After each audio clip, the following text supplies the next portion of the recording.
Hello and welcome to Bored and Confused, where I review shows based on two criteria.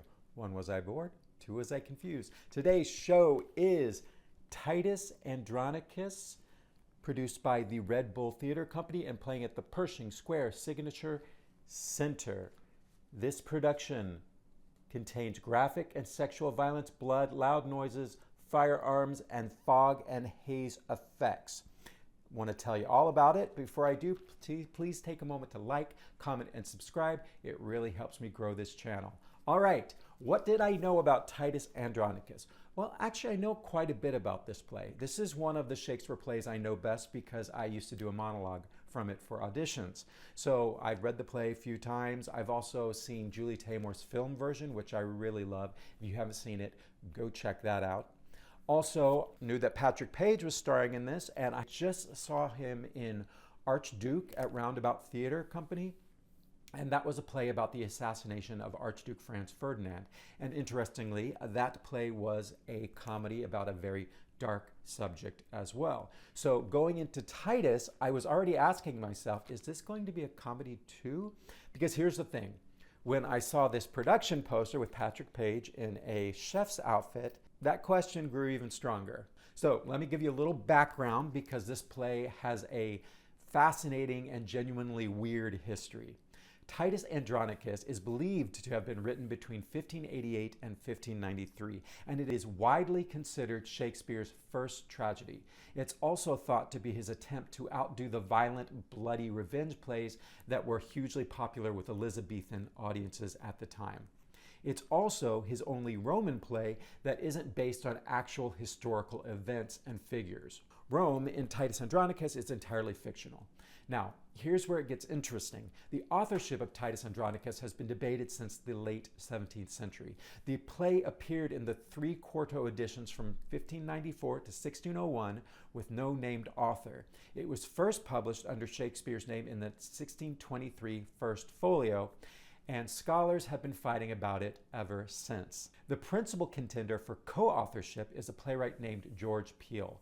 The leading theory today is that Peele likely wrote Act 1 and Shakespeare wrote the rest, or that Shakespeare came in to revise it and complete Peele's unfinished work. But we don't know whether it was a purposeful collaboration or whether Shakespeare came in to do a rewrite. Some scholars initially tried to prove Shakespeare didn't write it at all, basically to protect his reputation because they considered it his worst play, which I think is kind of hilarious and also says something about how wild this play is. Titus Andronicus was initially very popular, but it fell out of favor by the late 17th century, and the Victorian era disapproved of it largely because of its graphic violence. But it has made a comeback in modern theater, partly because directors and scholars have come to embrace what makes it so strange. This production is directed by Jesse Berger, the founder and artistic director of Red Bull Theater, who said, and I love this quote, "Now is the time. Patrick is the actor, and the play itself meets our fraught political moment in exciting and apt ways. A Shakespearean thriller all about standing up for justice against the encroaching chaos at the fall of a corrupt empire." No notes. That is a good pitch. Okay, so what is Titus Andronicus actually about? Let me break it down. Titus Andronicus is a general in the Roman army. He's returning victorious from a war against the Goths, bringing back Tamora, the queen of the Goths, along with her sons and a Moorish servant named Aaron. He's also lost several of his own sons in the war. Meanwhile, back in Rome, the emperor has just died, and his two sons, Saturninus and Bassianus, are both vying for the throne. The people actually want Titus to be the emperor, but he turns it down and backs Saturninus, the eldest, because that's the proper Roman thing to do. And this is where everything goes off the rails. Saturninus wants to take Titus's daughter Lavinia as his wife, but Lavinia has already been betrothed to Bassianus, and her brothers object and basically help Bassianus run off with her. Saturninus is furious, and he pivots almost immediately and decides to marry Tamora, the queen of the Goths, instead. So now Titus's family is in bad standing with the very emperor they just put on the throne, And the queen of their former enemies has political power and a serious grudge against Titus because he killed her eldest son in a sacrifice at the top of the play. From there, it is a cycle of increasingly horrific revenge. Tamora's sons assault and mutilate Lavinia. Titus's sons get framed for murder. Titus cuts off his own hand. Lavinia, with no hand and no tongue, eventually reveals the truth by writing the names of her attackers in the dirt with a stick. And then, and this is the iconic moment, Titus invites Tamora to dinner and serves her a pie made from her own sons. It's basically the most extreme version of Master Chef you will ever see. Okay, positives and negatives. Let me get into it. Positives. The cast is very good across the board. I want to give a special shout out to Enid Graham, who plays Marcia Andronicus. And yes, in this production, Marcus has been gender swapped to Marcia, and Marcus is the brother of Titus, or sister. Marcia is the sister of Titus. And I actually thought this worked quite well. I understood every single word she said. She spoke clearly, she projected, she understood what she was saying, and I know that sounds like a low bar, but with Shakespeare, it is genuinely not. So I loved this actress. Patrick Page, listen, I love this man. He is one of the great voices in American theater. Page was excellent, no surprise there. He's emotionally connected and he has a commanding presence. His bass, gravelly voice can occasionally be hard to understand because it is so deep and resonant, but I kind of love the rumble. And Olivia Reyes as Lavinia was fully committed and heartbreaking. Francesca Faraday as Tamora was regal and conniving, exactly as she should be. Her sons, Kyron and Demetrius, played by Jesse Aronson and Adam Langdon, were guys you just want to punch in the face, which means they were doing their jobs perfectly. Aaron the Moor, played by McKinley Belcher, the third, is a tough role because he is written as just purely gleefully evil. And the performance really leaned into that, maybe a touch melodramatically, but honestly, when your character's whole thing is loving chaos, it's really hard not to go there. The direction is by Jesse Berger with dramaturgy by Ayanna Thompson. And this production has been trimmed to about 2 hours with intermission, which for this play is probably a good idea. It moves fast, it keeps the energy up, and so the direction was pretty tight, I felt. And maybe the dramaturgy and the tightening of the script may have been a little too tight, but we'll get into that. So some of the negatives. The speed that helped the pacing in Act 2 actually hurt Act 1. The inciting incident where Saturninus goes from wanting Lavinia as his wife to wanting Tamora, and Titus's sons fall out of favor, it happened so fast, it was generally hard to track. It was a whiplash. So I was having trouble following those emotional whiplash moments, so someone coming in cold might be completely lost. I also had a tonal issue with Act 1 being played largely as a tragedy and Act 2 leaning more into the comedy. I personally want to see the whole thing done as a dark comedy because the violence is so over the top that I feel a modern audience really can't help but laugh at it. When Titus and his son and his sister are arguing over who gets to cut off their hand, that is funny. It is unavoidably and intrinsically funny. You can't play it straight. And the moment this production leaned into those dark comedy moments were the moments that really landed for me. Although there was a part where Saturninus wanted to be spanked, and it may have gone a bit too far for this production, but I would love to see a production where that kind of broad humor fit in.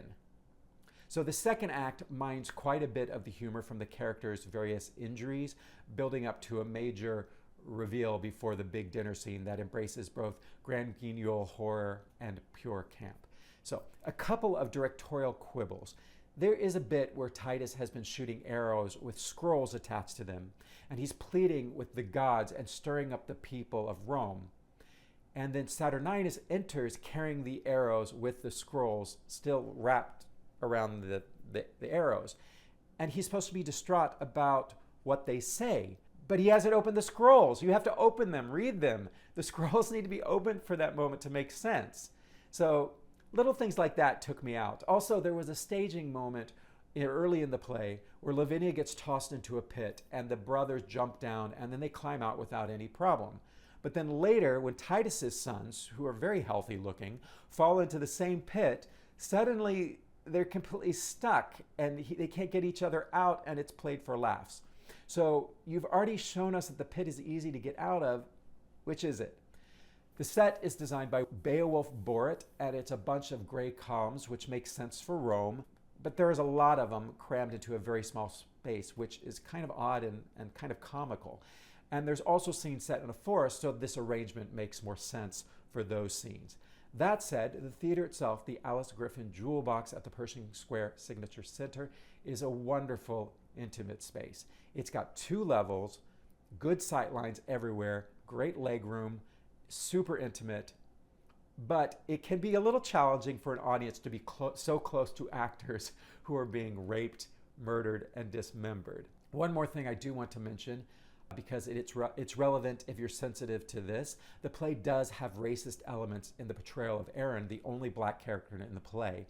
And he is written as an evil, essentially by nature, which is a troubling Elizabethan trope. And there is a scene involving his baby and a noose, and it goes to a kind of a dark place. So walk in aware of that, as well as being aware of all the violence and rape and murder and all that stuff. So, was I bored? Was I confused? Was I bored? Absolutely not. This truncated version of Titus is a 2-hour thrill ride, and it did not slow down for a moment, so I was not bored. Was I confused? In places, yes, and specifically in places where the editing of the script moved too fast. The early political shifts in Act 1 were hard to follow even for someone who knows the play. So, mildly confused for reasons that are partly the production and partly just the inherent weirdness of a play that has been contentious for 400 years. So let me wrap this up. Look, is Titus Andronicus Shakespeare's best play? No, it is not. But it is his most controversial, his bloodiest, his most debated for sure, and his most fascinatingly insane. Yes, absolutely. And this production with Patrick Page at the center and a cast that is genuinely committed is a worthy showcase for it. I want someone to eventually do the whole thing in an all-out dark comedy from start to finish. I'm still waiting for that production, but this one comes close enough in Act 2 that I was genuinely thrilled when it went there. I felt that the moments of dark comedy and camp landed with the audience that was attending at this performance, and the production has a really great energy to it. So here's the thing. Titus Andronicus is rarely produced. It's one of those plays that gets skipped over because it's hard, it's violent, and it's weird. So when a company like Red Bull does it with a cast that's this good in a space this intimate, you gotta go. You don't wait, you go see it. If you love Shakespeare, if you love classical theater. So I was lucky enough to get a press comp through the press agent. Thank you for that. It was a fantastic seat right in the middle of the orchestra. My friend sat up in the mezzanine. He actually preferred his view up there, probably because he was a little further away from all this craziness. So honestly, wherever you land in this theater, it is a good seat. The show runs through April 19th at the Pershing Square Signature Center's Alice Griffin Jewel Box Theater. So I'm not sure where the discount tickets are yet, but I'm sure there will be some probably on TDF and Today Tix. So keep an eye out for that once the show is officially opened. Go grab your ticket to this show, go see it, come back, tell me what you thought. I'd love to hear your comments. Do you want Titus played as a comedy or a tragedy or something in between? I'm curious. Let me know what you think. And I'll see you at the next one. Bye-bye. Confuse me if you do. Then you'll lose me. Don't wanna drift away, wanna stay inside the play. Keep me engaged, keep me amused with what's in front of me.